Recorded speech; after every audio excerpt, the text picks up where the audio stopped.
Assalamu alaikum dostlar. Sizinle birlikte yanıma götürdüğünüz bugün elmas ASMR'ını göründürdüm.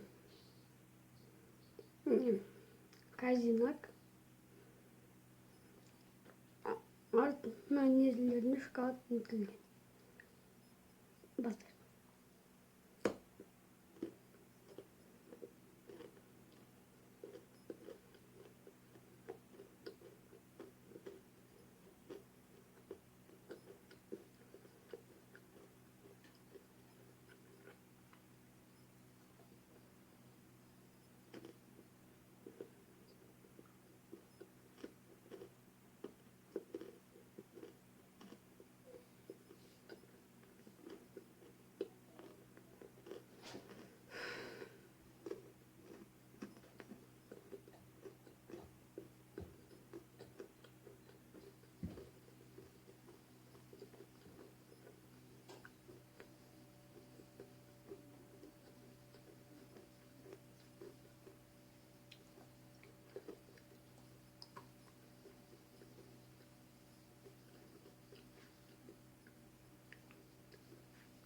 Lanet var.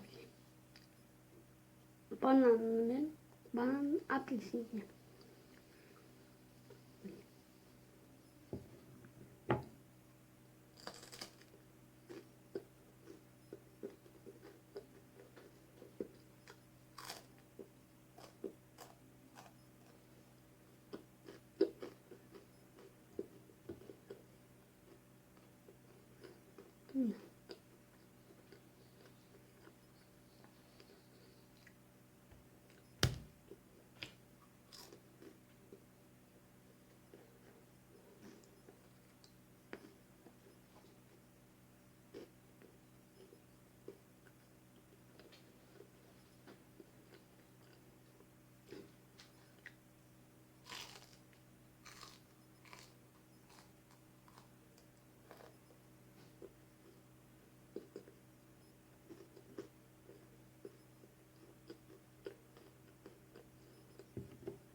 Daha yenisi var.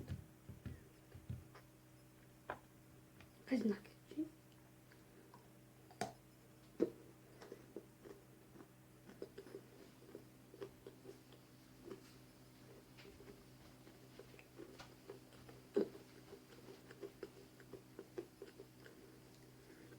Ama yok da aradır. Kararım. Dılda olsun. Benim